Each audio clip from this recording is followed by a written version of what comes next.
जय हिंद दोस्तों, वंदे मातरम। नसीरुद्दीन शाह जो कि अक्सर चर्चाओं में बने रहते हैं, इस बार काफ़ी अरसे बाद चर्चाओं में आए हैं। लेकिन दुख की बात बस यही है कि जिस कारण से वो चर्चा में आए हैं वो कारण बिल्कुल भी अच्छा नहीं है, और जिस सोर्स से वो चर्चा में आए हैं वो सोर्स भी अक्सर चर्चाओं में बना ही रहता है। मतलब द वायर को एक इंटरव्यू उन्होंने ऐसा दिया है जिसके कारण वो एक बार फिर से सुर्खियों में आ गए हैं, चर्चाओं में आ गए हैं, अलग अलग जगहों पर उनको लेकर बातचीत चल रही है। और ऑब्वियस सी बात है, जब इतनी बातें चल रही हैं तो उन्होंने इस इंटरव्यू में कुछ बातें ज़रूर ऐसी कही होंगी जो बातें मास पीपल को अच्छी नहीं लगी होगी, मतलब काफ़ी सारे लोगों को अच्छी नहीं लगी होगी, और इसीलिए ये सब बातें निकल कर सामने आ रही हैं।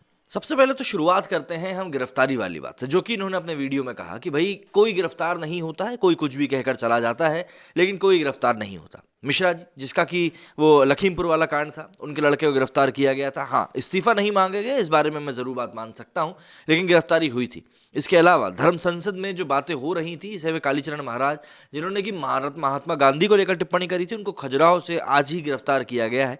तो यहाँ पर गिरफ्तारी वाली बात कहाँ से नहीं आती, मुझे समझ में नहीं आता। और मैं आपको बता दूं, अगर नसीरुद्दीन शाह साहब को याद नहीं तो एमपी में भी भाजपा की सरकार है। तो आप जो कह रहे हैं कि पुलिस महकमे को कौन आदेश देता है, इस बात के ऊपर निर्भर करता है कि गिरफ्तारी होगी या नहीं।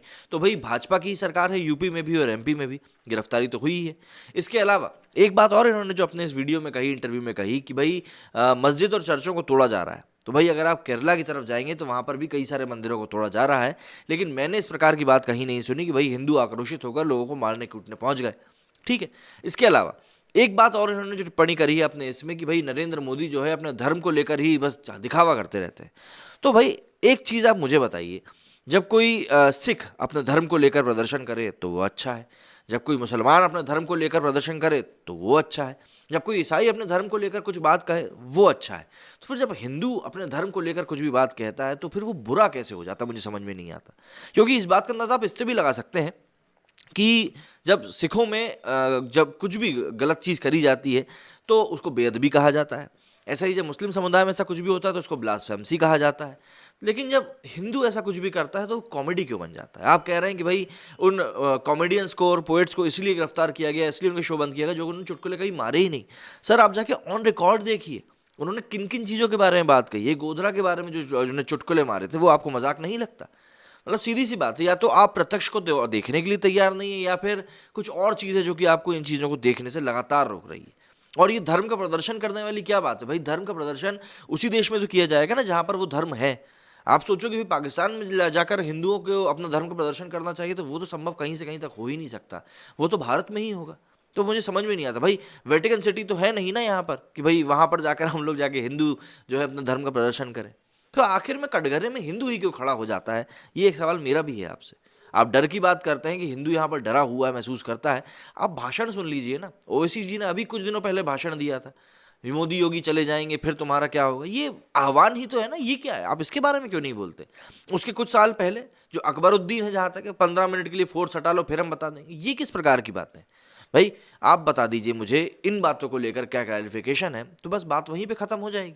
इसके आगे इन्होंने कहा कि मुगलों ने भारत को बहुत कुछ दिया, मतलब इन्होंने म्यूजिक दिया और ये जो महल बनाए ये सब दिया।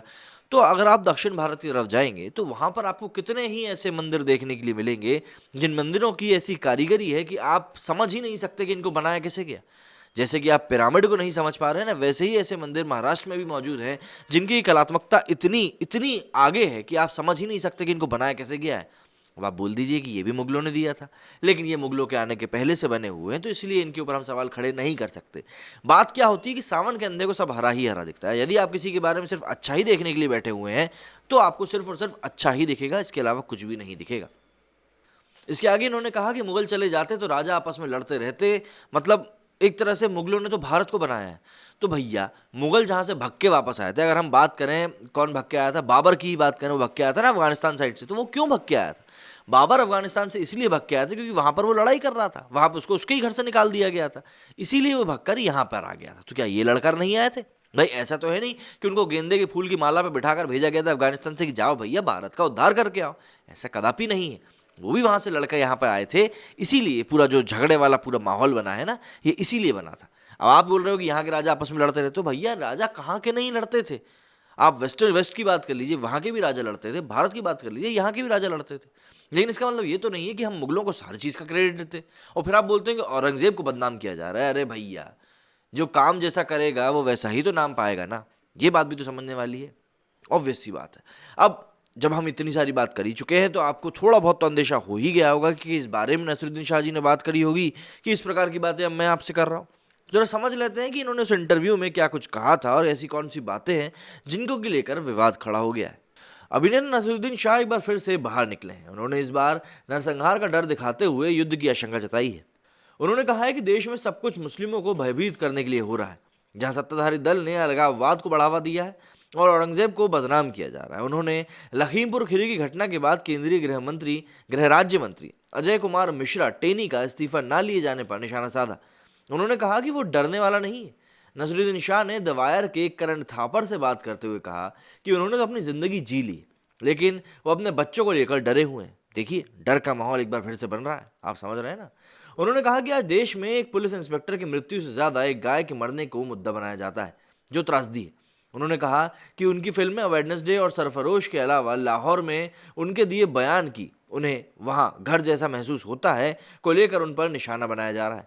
उन्होंने धर्म संसद पर निशाना साधते हुए इसे गृहयुद्ध की धमकी बताया। उन्होंने कहा कि हम 20 करोड़ भारत को अपना घर मानते हैं और हमारी कई पीढ़ियां यहाँ रही। उन्होंने कहा कि कवियों और कॉमेडियंस को ऐसे चुटकुलों के लिए गिरफ्तार किया जा रहा है जो उन्होंने कभी कहे ही नहीं।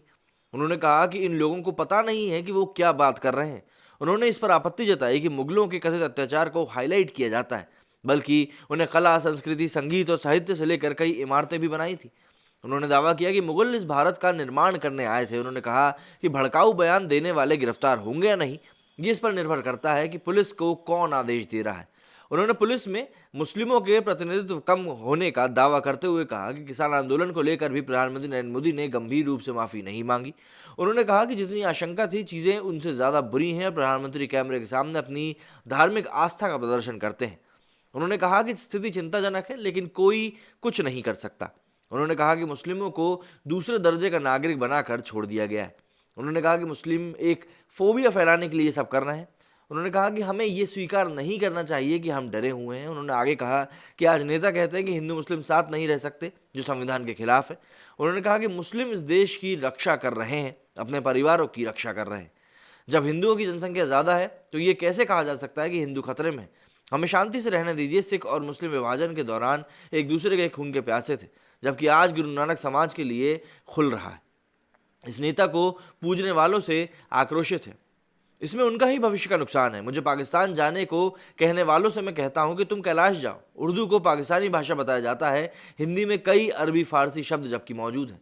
नसीरुद्दीन शाह प्रधानमंत्री नरेंद्र मोदी पर तथ्यों व सच्चाई को छिपाने का आरोप लगाते हुए कहा कि राजनीति उनकी जिंदगी में इतने नीचे कभी नहीं गिरी थी। उन्होंने कहा कि हमें अपने धर्म का प्रदर्शन नहीं करना चाहिए। उन्होंने कहा कि उनके परिवार में इतनी विविधता है। उनके बच्चों ने जब समान धर्म वाले शादीशुदा जोड़े को देखा तो वो आश्चर्य से भर गए। उन्होंने कहा कि उनके पिता ने पाकिस्तान जाने से इनकार कर दिया था। उन्होंने कहा कि आज भारत में जन्म लेने वालों का भविष्य क्या है, इसका कोई नहीं बता सकता। चाहे जितना जहर फैल जाए, मैं डर कर नहीं भागूंगा। घृणा की खेती की जा रही है, एक दूसरे के धर्म के प्रति असहिष्णुता पैदा की जा रही है, चर्च मस्जिद तोड़े जा रहे हैं। ऐसा करने वालों पर कार्रवाई नहीं होती। सोचिए, मंदिर के साथ ये होता तो कैसा होता। मेरे ईश्वर आपके से बड़े हैं, ऐसा कहा जा रहा है। एंसेस्टी इंडिया जैसे समाज का विकास करने वाली संस्थाओं को रोका जा रहा है। चर्च में शांतिपूर्ण प्रार्थना को हिंसक भीड़ रोक रही है, जिसे ऊपर से वरदहस्त में हासिल है, मतलब कि सपोर्ट मिला हुआ है। सुप्रीम कोर्ट आजकल सक्रिय है, जो आशा देने वाला है। नसीरुद्दीन शाह ने कहा कि फेसबुक और सभी बेहुदा सोशल मीडिया प्लेटफॉर्म्स पर घृणा का जश्न मनाया जा रहा है। उन्होंने कहा कि मुगल शासन के बाद भारत के राजा महाराजा आपस में लड़ते रहते थे, लोकतंत्र यहाँ नया है। बकील नसीरुद्दीन शाह पीएम मोदी ने पहले कहा था कि उन्होंने कोई पढ़ाई नहीं की हुई है, लेकिन आज वो खुद को हमेशा केंद्र में रखना चाहते हैं और डेमीगॉड बनना चाहते हैं। नसीरुद्दीन शाह ने कहा कि वो दुखी हैं और आक्रोशित हैं, लेकिन आशा है कि कभी ना कभी ये सब ठीक होगा, क्योंकि समय चक्र में चलता है। उन्होंने कोरोना के दौरान थाली बजाने को अंधविश्वास बताते हुए इसकी आलोचना भी करी। All in all Naseeruddin Shah साहब ने इसमें काफ़ी कुछ चीज़ें हैं जो कि कह दी। खैर, उम्मीद करता हूँ कि ये पूरा इंटरव्यू आप लोगों को अच्छे समझ में आया होगा कि इसमें नसीरुद्दीन शाह साहब ने क्या कुछ कहा है। मेरे स्टूडियो में फिलहाल इतना ही। जय हिंद, जय भारत।